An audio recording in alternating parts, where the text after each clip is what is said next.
Hi there, welcome to the Fierce Factor podcast. I'm your host, Kaylee Lindholm. And I think it's time for us women to shift the conversation in business and step into our feminine leadership to do the most iconic work the aesthetic industry has ever seen. Each week, I'll be bringing a powerful dose of strategy, sarcasm, solutions, and sass that will rev up your creativity and ignite your brilliance as you link arms with me along our shared path of personal and professional growth in 20 minutes or less. Let's go.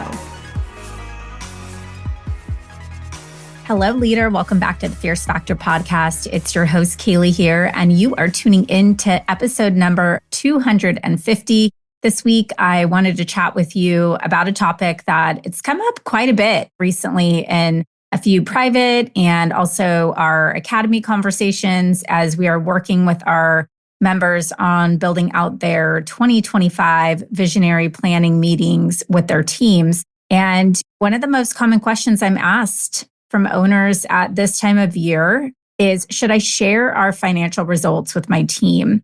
And also, should they be privy to the financial goals for this upcoming year? How much should I share with them? What's the right amount of information? So I wanted to address this topic here on the Fierce Factor podcast to share just my personal perspective on this topic. So in this episode, I'm going to talk to you about the importance of transparency with employees, different levels of transparency that you might consider for your team, what should and shouldn't be discussed, how to effectively guide conversations to ensure there's clarity and buy-in to team goals and individual objectives. And then finally, I'll discuss ways to ensure that your approach supports a culture of open communication and inclusion while protecting the best interest of your company. I'll start by sharing a story that inspired me to build our goal setting system that we teach at KLC. It was back when I first started my consulting business in 2016. I was working with a plastic surgeon client who had asked me to come observe one of his team meetings and give him feedback. Now, he was like a really playful guy and he had a really great team. So most of what he presented to his team, he just had this sarcastic, dry humor kind of approach. So he basically pulled up this whiteboard and he said, "Hey team, here's the goal for this year." And then he grabbed a piece of paper and he taped it up on the whiteboard. And it was a picture of a beautiful cherry red Ferrari convertible. And he said, "My wife wants a Ferrari. That means we need to step it up this year. Last year we hit 2 million and we're going to have to double that this year." And because I know he's a good guy and really appreciated his team, I didn't fall out of my chair in that moment. But the reality of what happened is that he got a room full of 8 blank stares, the kind of empty looks that said, "And now what?" And he went into detail about some of the wins and also the challenges that the company had experienced that prior year. And he somewhat got the team bought into the idea that they needed to rally together to elevate in the coming year. So after the meeting, we went back to his office where he asked me for feedback on how I thought he could improve the value of his team meetings. So as a side note, when he was saying value, what he meant was I often encourage my clients to calculate the expense of hosting a team meeting by breaking down their total operating costs per hour. In this case, each meeting valued out approximately like $1,700 expense in this particular case. So not to factor in lost revenue for that hour that the team was not serving customers. Now, when you think about the value of your meetings this way, you show up a little differently, a little more prepared, a little more intentional. For that reason, they become significantly more impactful. As we recapped, I shared with him the following feedback. I told him that while his energy and passion was contagious and inspiring, his big goal may have been a little too elusive for his team to align with. A better approach might be to calculate the big number internally and then reverse engineer that goal into more manageable and actionable objectives for each department and ultimately each team member. Because think about it, while big goals are exciting, they can also be quite intimidating.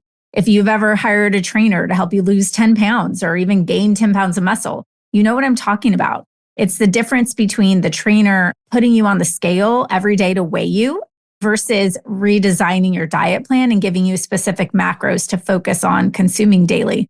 And that's the difference between feeling hopeful versus feeling in control of the process. Not to mention, if you're getting on the scale every day, you're probably not going to see it move much. Of course, ultimately, the weight is important and should be measured, But if that's the short-term marker of success, your biggest battle is going to be staying engaged in the process versus focusing on what actions are creating micro wins along the way that ultimately result in the big weight loss, weight gain. That's why, counterintuitively, focusing solely on financial goals can actually be demotivating to an employee when they don't hit them. And just measuring the outcome doesn't give us an indication of what inputs need to change to experience different results. Instead, what if we were to do the work internally, get clarity on the activities that will drive results for our employees, and communicate to them at a granular level? How many leads do we need to convert to paying clients? What marketing messages attract our most valuable customers? What kind of treatment plans create long-term loyalty? What types of affiliations and partnerships drive high-impact referrals? I believe most business owners don't do the work to get their own clarity on what inputs move the needle in their very custom business, mostly because they're lazy.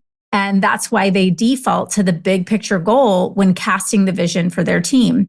And most just stop there. Or worse, they ask someone else for a checklist of KPIs and start tracking what works for another business instead of their own. I believe transparency is important for both employers and employees, and really for these three main reasons. Transparency builds trust and engagement. It improves motivation and alignment, and it encourages collective problem solving. It's a way to create a feedback loop for each team member to better understand how their efforts are impacting the company as a whole. But here's where transparency becomes sticky. Running a business is not only extraordinarily challenging, it's also very expensive. I was at an event a couple years ago when an injector who was working for a plastic surgeon, she approached me and kind of pulled me aside and said, "Tell me more about your coaching programs and how you could help me." She further explained that she was making plans to leave the practice that she was working for because she was generating $1 million a year for the owner and putting all of her earnings right into her owner's pocket. So she was ready to take that income and build an asset for herself. Maybe you've been there, right? This conversation is not uncommon.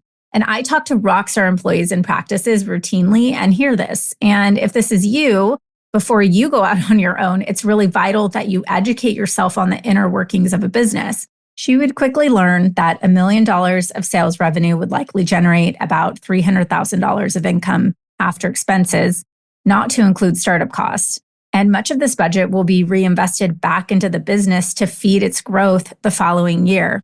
And not to even talk about liability and responsibility of keeping the business alive and feeding its employees. I heard a phrase recently, heavy is the one who wears the crown. Producing revenue is one sliver of responsibility of building a business, taking the risks, creating the vision, managing that team to the vision, and of course, writing the checks. And seeing every single investment into the business as one that is not going back into your personal paycheck. It's a lot of pressure. And I think that's the point here. As founders and leaders, we want our team to recognize the magnitude of both opportunity and responsibility so they fully value their contributions to the guiding mission of the company. And I hear from owners, if I show them their financial contributions, they'll not really know the full picture and maybe they'll want to leave. And the truth is that is always a risk. Also is the risk of how they handle sensitive information about your company, maintaining confidentiality, the risk of how they'll shift focus away from core values solely to financial metrics, or maybe even financial pressure might impact their own psychological safety and their work-life balance, or maybe creates a fissure in team morale. At the end of the day, it comes back to knowing your team, being explicitly clear on the values of the organization, and communicating the vision to the team. It's up to you as a leader to really think about what the goals are in communicating transparency with your team. As an employer, you want your employees to really get excited to be a part of something bigger than them, to focus on doing their best work and to get optimistic and bought into the potential of growth of your company and how that can help them accomplish their own personal and professional goals. And so it's totally instinctive to want to cast a bold vision to the team. And I think there's a way to provide insights that inspire fresh perspectives and drive innovative strategies that help team members align with the core values of the company. And that's through what I call strategic transparency. As a privately held company, you're not legally required to share detailed financial data with your employees in the same way a publicly traded company must disclose financial information to their shareholders and to the public. However, I do think it's valuable to share certain financial information with your employees to create trust with them so that they can understand the company's financial health and performance. And I think this promotes a sense of inclusion and engagement. So they clearly understand how to achieve performance-based metrics to help align employees with their business goals, and especially if compensation is tied to performance metrics such as bonuses or profit-sharing plans. There's no cookie-cutter approach to sharing information. I just highly recommend you take the time to think about what you're trying to accomplish and get really honest with yourself about what's holding you back. If your fear is that your employees won't understand the inner workings of a company, the costs of doing business, educate them. In fact, I've created a whole training on this, how to have the money conversation with your team. And I'll link it up for you in this week's show notes. You can access it for free. From my experience, in most cases, they just haven't been taught how the sausage is made, so to speak.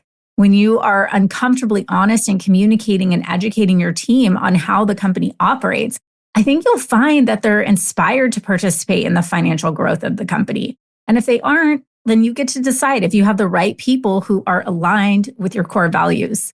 And don't feel pressured to share every last financial decision or detail with your team either. In fact, we have clients who measure their business in relationship to how they communicate with their team solely based on core values and practical growth metrics like membership growth or long-term care plans, because they know that these are metrics that drive financial success for their company. And like the personal trainer who rewards the daily diet plan, it gets their teams more bought into a sustainable growth plan that is highly actionable in their daily operating reality.